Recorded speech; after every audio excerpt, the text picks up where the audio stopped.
오늘 우리가 고린도후서 4장의 말씀을 읽었는데요.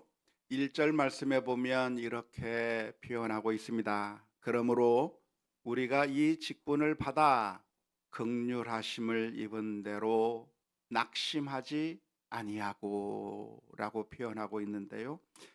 이 개역 성경의 번역이 약간 애매합니다.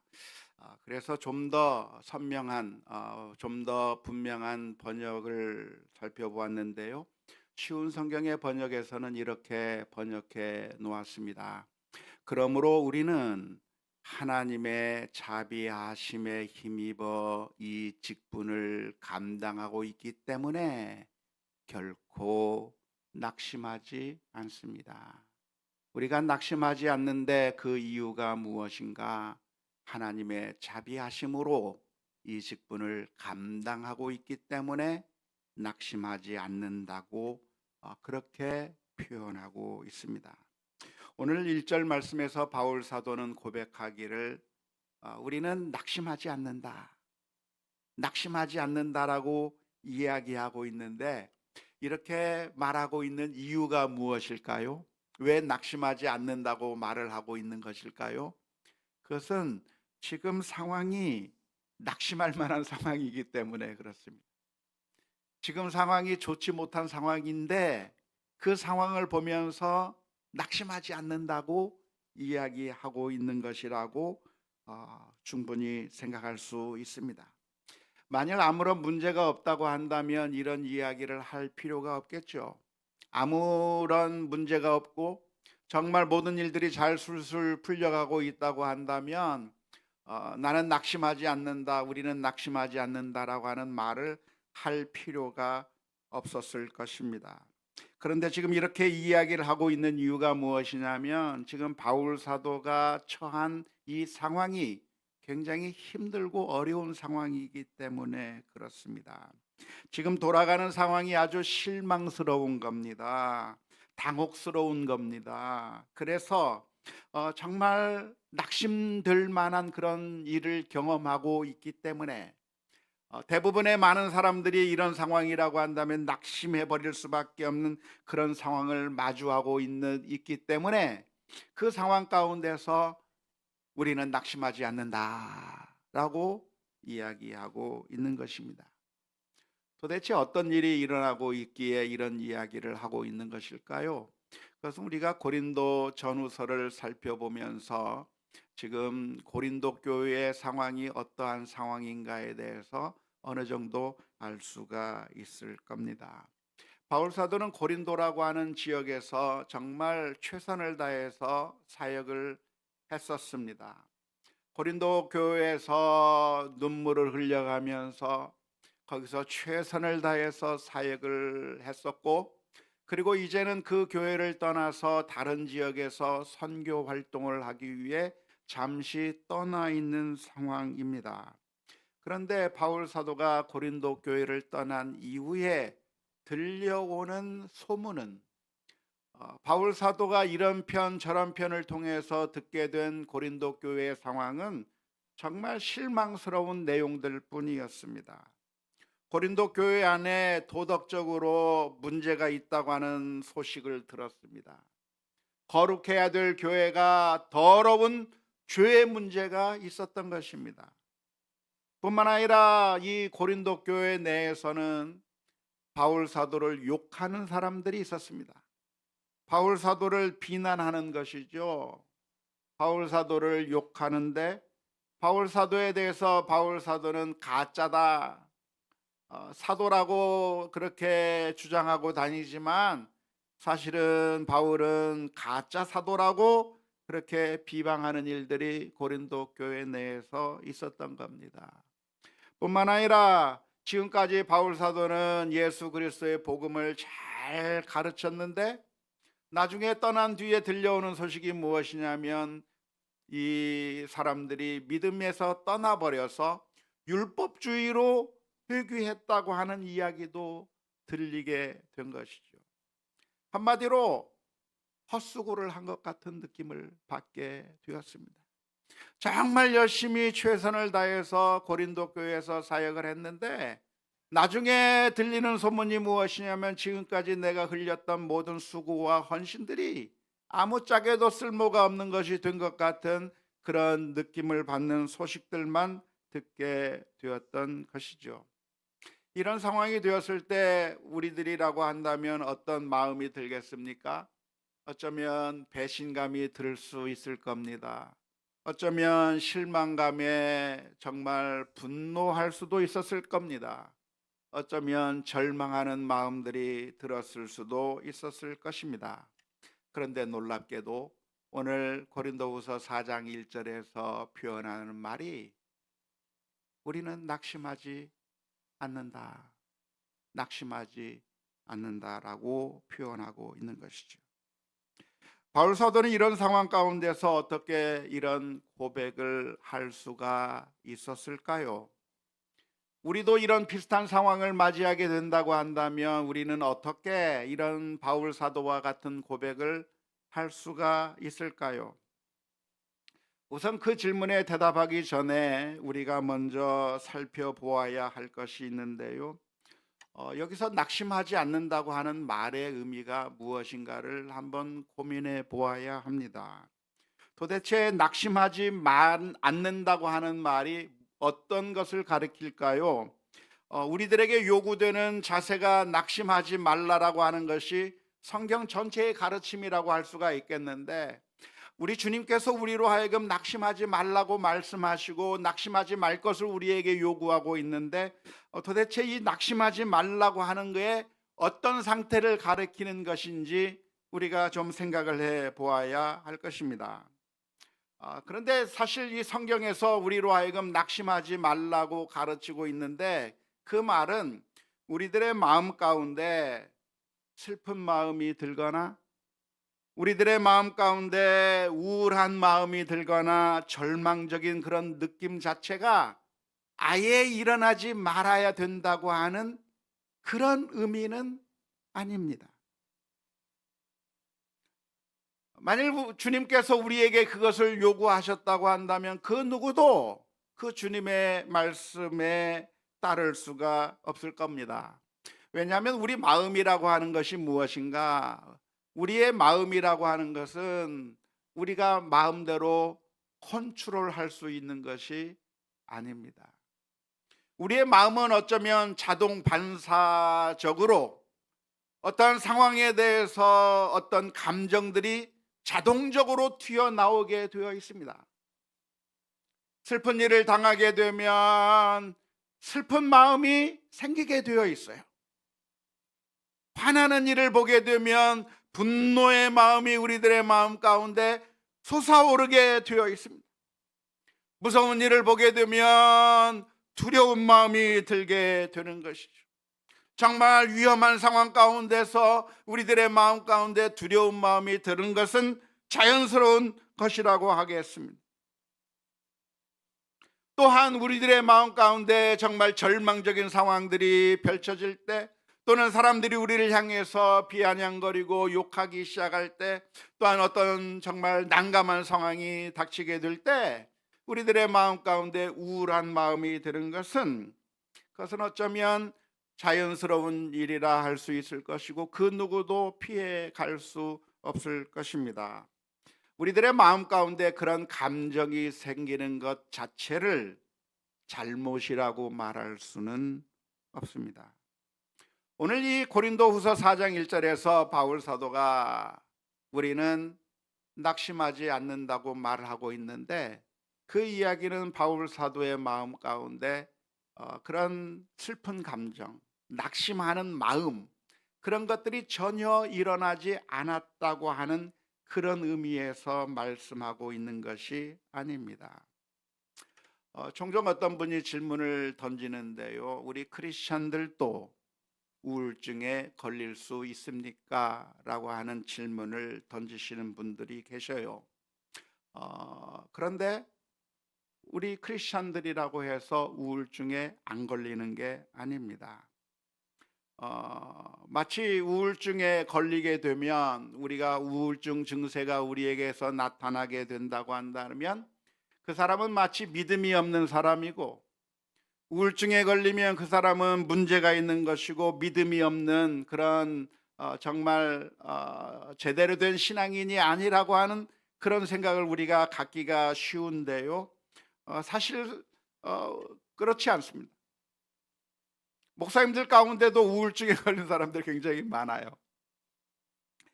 이런 우울증에 걸리고 우울한 마음이 들고 슬픈 마음이 드는 것이 문제가 아니에요. 그 자체로 나쁜 것이라고 말할 수는 없어요. 우리들의 마음 가운데 슬픈 마음이 들거나 두려운 마음이 들고 의심이 솟아오르기도 하고 걱정이 생기기도 하고 분노의 마음이나 좌절의 마음, 이런 감정들이라고 하는 것은 그런 상황들이 생기면 자연스럽게 우리들의 마음속에 발생할 수밖에 없는 것이죠. 우리가 밥을 먹고 난 다음에 한참 시간이 지나게 되면 허기를 느낍니다. 배고픔을 느끼게 되어 있죠. 지금은 배고프신가요? 안 고프신가요?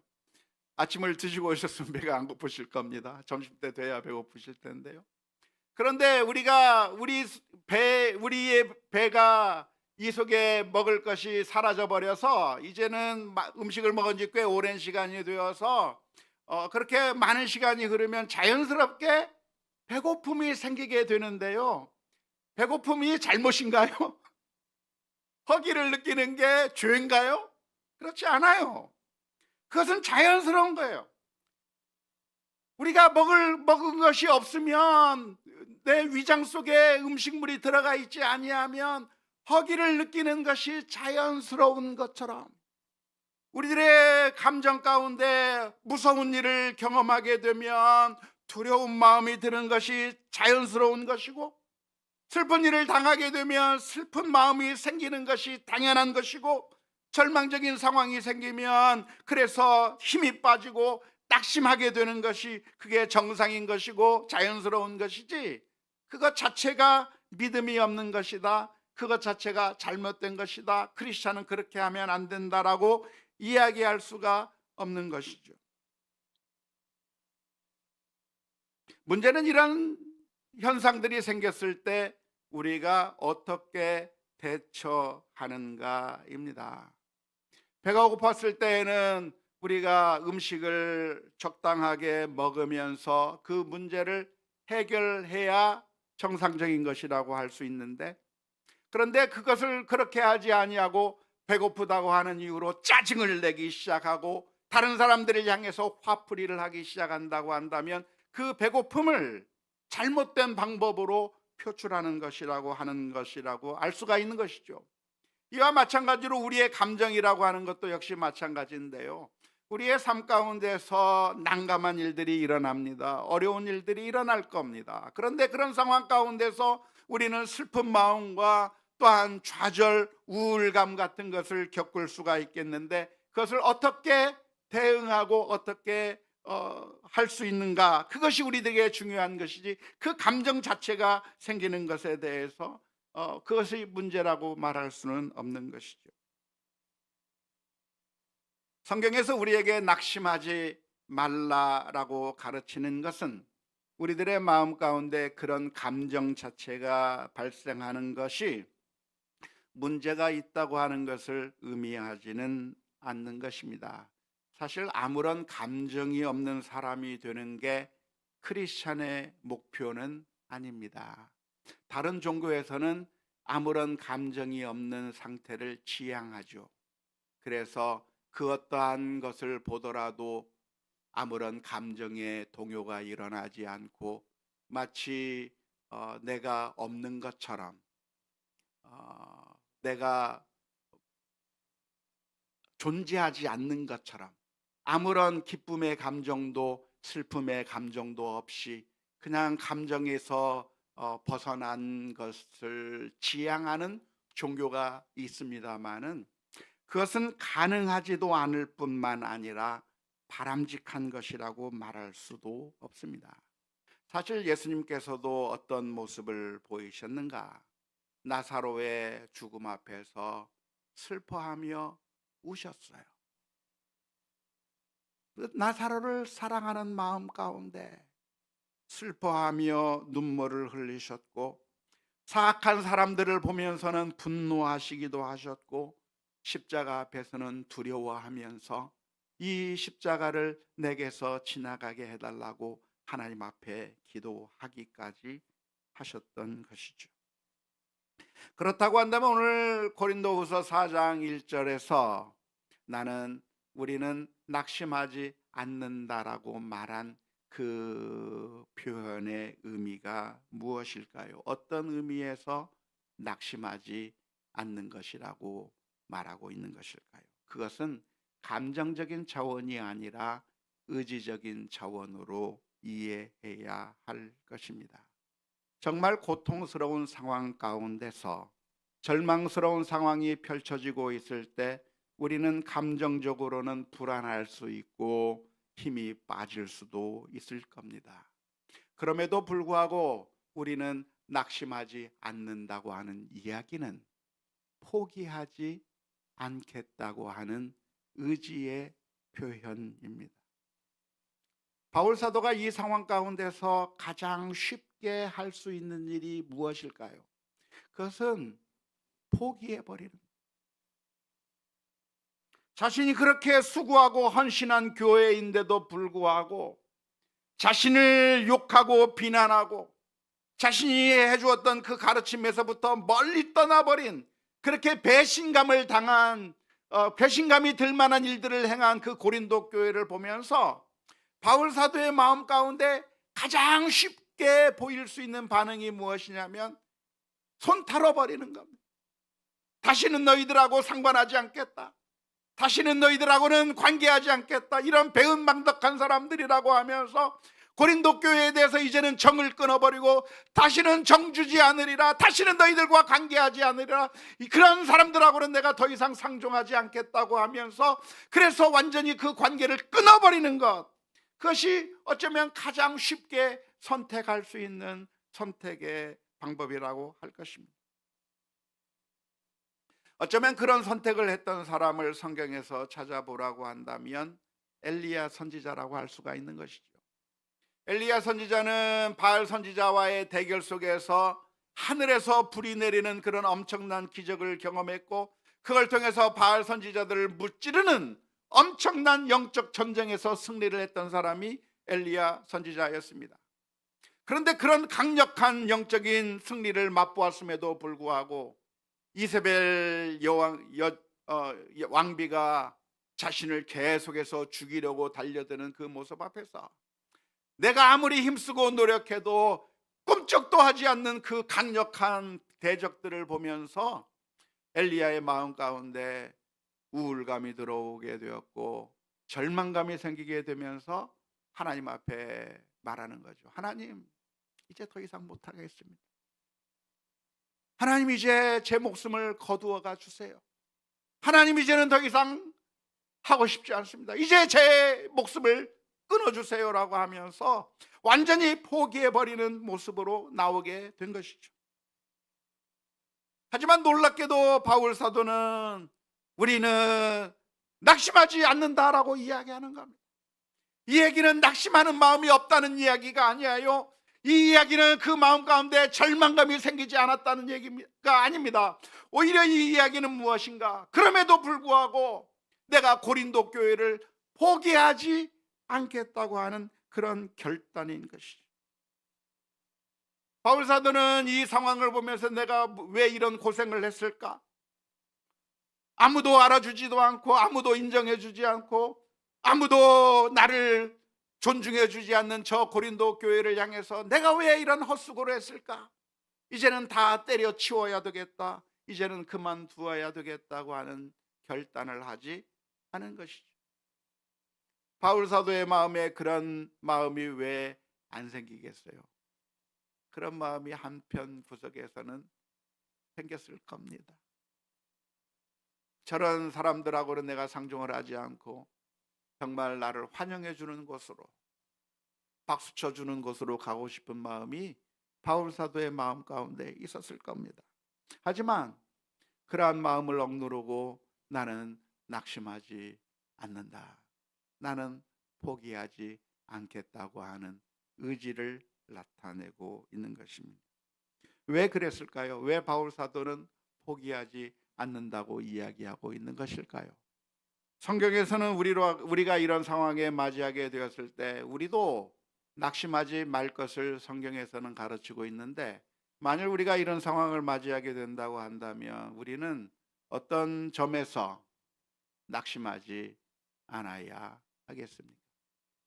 성경에서는 우리로 하여금 늘 낙심하지 말 것을 권면하는 말씀이 여러 곳에 기록되어 있는데요. 누가복음 18장 1절 말씀에 보면은 예수께서 그들에게 항상 기도하고 낙심하지 말아야 할 것을 비유로 말씀하여 비유를 말씀해 주신 적이 있습니다. 이 상황 가운데서 예수님께서는 말씀하시는 것이죠. 왜 우리가 낙심하지 말아야 되는가? 그것은 하나님은 불의한 재판관과 다르기 때문이에요. 불의한 재판관은 귀찮고 잘 들어주려고 하지도 않고 외면하는 정말 차가운 그런 사람이 불의한 재판관이지만, 하나님은 어떤 하나님이신가? 하나님은 우리를 사랑하사 그 아들을 십자가에 내어 주시기까지 사랑하신 그 사랑이 많으신 아버지 하나님이시기, 우리의 소리에 귀를 기울이시며 우리의 신음소리조차도 듣기를 원하시는 하나님이시기 때문에 하나님이 우리를 사랑하신다고 하는 그 사실을 기억하면서 낙심하지 말라고 말씀해 주고 있는 것이죠. 지금 우리들에게 일어나는 일들이 무엇인가?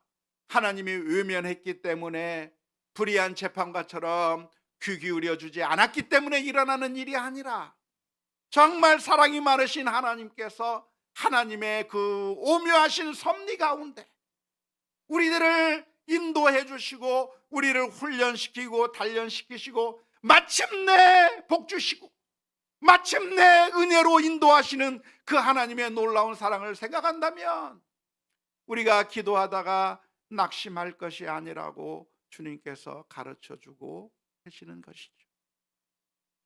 뿐만 아니라 우리가 낙심하지 말아야 될 이유가 무엇입니까? 갈라디아서 6장 9절의 말씀에 보면 이렇게 기록합니다. 우리가 선을 행하되 낙심하지 말지니 포기하지 아니하면 때가 이름에 거두리라. 우리의 수고가 헛된 것처럼 보이지만, 그러나 이 세상은 하나님이 다스리시는 것이고 사탄이 다스리기 때문에 우리의 선한 수고가 결국에는 물거품이 돼버리고 아무짝에도 쓸모없는, 우리가 수고하고 헌신했던 것들이 아무런 의미 없이 다 사라져버리는 그런 사탄이 지배하는 세상 가운데 우리가 살고 있는 것이 아니라, 하나님, 선하신 하나님, 전능하신 하나님이 이 온 세상을 주관하고 계시는 그 하나님께서 다스리고 계시기 때문에 우리가 선을 행하는 그 일들이 하나도 허투루 망가져 버리는 것이 아니라, 오늘 흘린 땀과 눈물 방울이 그냥 의미 없이 사라지는 것이 아니라 결국 포기하지 아니하면 하나님의 뜻 가운데서 이루어질 것이기 때문에 낙심하지 말라고 말씀해 주고 있는 것이죠. 오늘 고린도후서 4장 1절에서 우리에게 들려주는 이 바울 사도의 고백은 무엇입니까? 다시 한번 쉬운 성경어로 보면 이렇게 표현하고 있습니다. 그러므로 우리는 하나님의 자비하심에 힘입어 이 직분을 감당하고 있기 때문에 결코 낙심하지 않습니다. 바울 사도가 밝힌 낙심하지 않는 이유, 포기하지 않는 이유가 무엇입니까? 그것은 지금 내가 하는 이 일이 내가 잘나서, 내가 똑똑해서 내가 이 일을 하고 있는 것이 아니라 하나님이 나를 불쌍히 여겨 주셔서, 하나님이 나를 사랑해 주셔서 나 같은 사람에게 이 직분을 맡겨 주셨기 때문에 포기하지 않는다는 얘기입니다. 원래 바울 사도가 어떤 사람이었습니까? 원래 바울 사도는 교회를 핍박하던 사람이었어요. 하나님을 대적하던 하나님의 원수였어요. 그래서 이 바울 사도의 행한 것에 따른 정당한 반응이 있다고 한다면 하나님께서 심판하셔야 마땅한 것이죠. 지금 당장 하나님께서 심판하셔서 영원한 형벌을 내주어도 아무런 항변할 수 없는 그런 너무나도 완악한 이 죄인에게 놀랍게도 하나님께서는 변화시켜 주셔서 사도의 직분을 주신 것입니다. 그렇기 때문에 바울 사도가 고백하는 것이 무엇이냐면, 내가 왜 포기할 수 없는가? 이 직분은 내가 국민 투표해가지고 당당하게 당선되어서 내가 이 직분을 감당하고 있는 것이 아니라, 나는 누구인가? 나는 죄인 중에 괴수요, 정말 하나님의 은혜를 받을 수 없는 그런 사악한 죄인임에도 불구하고 하나님께서 나에게 자비를 베풀어 주셔서 이 일을 맡겨 주셨기 때문에 그 어떠한 고난과 아픔이 있다고 할지라도 나는 포기할 수 없다, 나는 낙심할 수 없다고 이야기하고 있는 것입니다. 오늘 우리들도 역시 마찬가지라고 할 수 있는데요, 우리가 낙심하는 이유가 있다고 한다면 그것은 우리가 우리 자신을 모르기 때문입니다. 교만한 마음을 가지고 있고, 이래봬도 내가 누군데 나 같은 사람을 무시해? 나 같은 사람을 알아주지 못해? 자기 자신을 높이 생각하는 그 순간 우리는 절망하고 쓰러질 수밖에 없습니다. 하지만 내가 누군가, 영원히 심판받아 죽을 수밖에 없는 죄인인데 우리 주님께서 우리를 불쌍히 여겨주셔서 구원해 주신 그 은혜를 기억한다고 한다면 우리는 낙심할 게 아니라, 포기할 게 아니라 오히려 감사하며 하나님께서 우리들에게 맡겨주신 그 사명을 잘 감당해 나갈 수 있을 것이라고 믿습니다. 19세기 유명한 부흥사였죠. D.L. 무디라고 하는 목사님이 계셨습니다. 시카고를 중심으로 해서 활동을 하신 분인데, 우리 아이가 시카고에서 살 때 가보니까 D.L. 무디 기념교회도 있던데요, 그 D.L. 무디라고 하는 이 부흥사가 정말 전국을 다니면서 하나님의 말씀을 전하고, 그래서 엄청난 부흥의 역사를 일궈낸 미국 역사상 가장 위대한 부흥사 중에 한 사람이 D.L. 무디라고 하는 목사님이었습니다. 그런데 하루는 시카고 트리뷴이라고 하는 그 신문에서 무디 목사님에 대해서 비난 기사가 실리게 됐습니다. 그 구체적인 내용은 잘 모르겠어요. 그런데 무디 목사님에 대해서 온갖 비난의 그 기사들이 잔뜩 실려가지고 신문 기사화 된 겁니다. 그 신문 기사를 받아든 목사님의 참모가 그 신문 기사를 들고 분노에 차가지고 목사님에게 달려왔습니다. 목사님, 세상에 이런 일이 있습니다. 시카고 트리뷴이라고 하는 이 신문사에서 목사님에게 이렇게 엄청난 가짜 뉴스를, 그리고 엄청난 비난의 기사를 냈습니다 하면서 막 와서 흥분하면서 어서 빨리 우리가 대응을 하지 않으면 안 되겠습니다. 그래서 이 신문사에다 항의도 하고, 그래서 신문 기사를 바로 잡아야 되지 않겠습니까? 라고 이야기를 했을 때 D.L. 무디 목사님이 이런 대답을 했다고 해요. 그만두라고. 사실 그 사람들이 나를 잘 알지 못해서 그렇게 기사를 낸 거라고. 사실 나는 기사에 나온 내용보다 더 나쁜 놈이라고. 더 악한 죄인이고 하나님 앞에서 완전히 멸망받을 수밖에 없는, 저 영원한 지옥에 처할 수밖에 없는 더러운 죄인인데, 나 같은 죄인을 주님께서 불쌍히 여겨주셔서 사용해 주신 것이라고 하는 그런 고백을 했다고 하는 이야기는 아주 유명한 일화입니다. 사랑하는 성도 여러분, 오늘 우리들이 낙심하지 않을 수 있는 비결이 무엇일까요? 그것은 우리가 주님의 십자가를 바라보는 것입니다.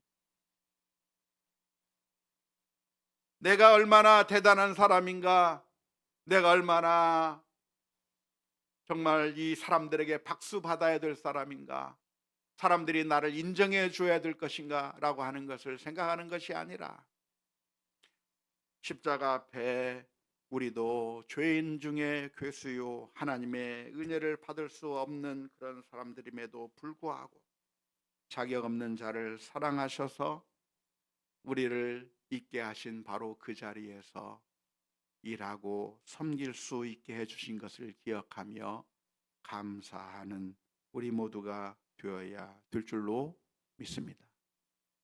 어쩌면 우리의 힘을 빼는 소리가 우리 주변에서 많이 들리게 됩니다. 박수치는 사람이 9명이고 비아냥거리고 조롱하는 사람이 1명일 때 우리의 귀에는 왜 이렇게 비아냥거리고 조롱하는 소리가 더 크게 들리는 걸까요? 그게 정말 크게 들려요. 저도 늘 그런 소리가 들리면 낙심이 되고 힘이 빠지고, 내가 할 수 있을까 우울감이 들 때도 있습니다.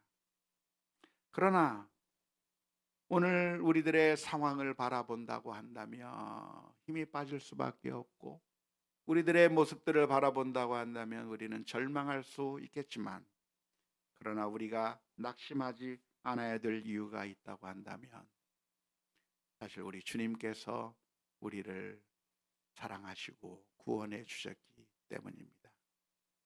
우리 주님께서 십자가를 지실 때도 역시 사람들이 조롱하고 침뱉고 그리고 십자가에서 내려오라고 조롱했지만, 그러나 우리 주님께서 못해 먹겠다고 하고 포기해 버리신 것이 아니라 우리를 구원하시기 위하여 십자가의 그 길을 묵묵히 가신 것을 기억하면서 주님을 바라보고 새 힘과 용기와 소망을 얻는 우리 모두가 다 되어야 될 줄로 믿습니다. 우리 가족들을 보고, 우리 주변의 상황들을 보고, 직장에서 만나는 일들을 보면 늘 실망스러운 것, 좌절할 만한 것들이 많지만 우리의 시선을 주님 앞에 두고 주님께서 우리를 얼마나 사랑해 주셨는가, 자격이 없는 자를 하나님께서 얼마나 사랑해 주셨는가를 다시 한번 기억하며 믿음으로 승리하는 우리 모두가 다 될 수 있기를 주님의 이름으로 축원합니다.